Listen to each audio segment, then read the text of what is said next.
You've been there, right? You're just staring at a screen that's completely frozen, clicking the mouse like crazy, and nothing. It's one of the most frustrating feelings. So today, we're gonna demystify what's actually happening when your computer starts to act up. And we'll go over the right words to describe it so you can get the help you need way faster. Let's jump in. Oh, this quote. It's a feeling we know all too well. It's that exact moment when you realize you're completely stuck. You can't click, you can't type, you can't do a single thing. Your whole day just grinds to a halt. You know, it's actually the perfect place to start figuring out what's really going on under the hood. So, this whole frozen computer thing is our first major clue. It's the most obvious symptom, right? But what does that word really mean when we're talking about computers? And what does it tell us? Let's break it down. Yeah, froze is a great kind of catch-all term. As you can see here, it just means the system, or maybe just one program, has totally stopped responding to you. The cursor might even still be moving around, but clicking does absolutely nothing. For all practical purposes, the computer is basically a paperweight until you figure it out.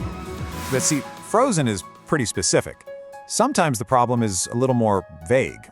You know, things are just slow, or windows aren't opening properly. It's just being weird. And that's where a fantastic phrase like acting up comes in. It's a really natural way to say something's wrong without having to know the exact cause yet. It's the perfect way to signal for help. Okay, so your computer is acting up. Now what? Well, this is where the real work starts. The next step is to kind of play detective. We need to go from just describing the symptom to actually diagnosing the cause. Time to figure out why this is all happening. Let's be real. When your computer starts behaving strangely, especially out of nowhere, what's the first thing that pops into your head? For most of us, there's one usual suspect that we've all been taught to worry about. And there it is. The prime suspect is almost always a virus. You can think of it like a piece of code that's specifically designed to mess up your computer's day. It can do all sorts of nasty stuff. Slow things down, damage files, steal info, or, you guessed it, cause your computer to freeze. It's basically a digital sickness. So after a tech expert like Samuel runs a check, this is a really common thing to hear. The scan has sniffed out the problem. And this line introduces the result with another super useful phrase, "It turns out that." It's just a great way to reveal a conclusion. But what did the scan actually find? Well, that brings us to our next key term. You see, a virus needs a host to survive. And on a computer, that host is a file. An infected file could be anything, a document, a photo, an application, that's now carrying that nasty virus code. The virus basically hitches a ride on a normal file, which is how it hides and spreads. A virus scan is designed to find and clean up these specific infected files. Okay, so it looks like we found our culprit, a virus that made a bunch of infected files. Case closed, right? Well, not so fast. The investigation isn't really over, because we still need to know how the virus got in. And a lot of the time, the real reason is something way simpler than you'd think. And this is a really good question. You might be thinking, hey, I'm careful. I don't click on weird links, so how did my computer get infected? The answer usually isn't about one bad click, but about a simple, quiet little thing that a lot of us forget to do from time to time. And there it is. The real problem wasn't a risky move, but a weak defense. Your antivirus software is like your computer's immune system, but it's only good if it has the latest info on new threats. An outdated defense? That's almost as bad as having no defense at all. Think about it this way. Antivirus companies are in a constant race against people creating new viruses every single day. Being up to date just means your software has the latest intel it needs to spot and stop those new threats.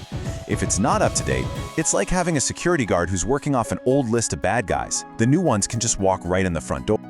Now that we've solved our little computer mystery, let's take a quick second to go back over some of those awesome everyday phrases we heard. These are the little things that'll help you talk about tech problems way more naturally. We talked about this one a bit earlier. Just look at the comparison here. Saying your computer is acting strangely is totally fine. It's correct. But saying it's acting up just sounds more natural, you know? It's a small change, but it makes a big difference. And remember when Samuel was asked for help? He probably said something like, "I'll be right up."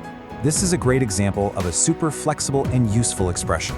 As you can see here, just by changing that last word, up, down, there, out, you can use it in all sorts of situations to let someone know you're coming right away. And finally, it turns out that. What a great phrase.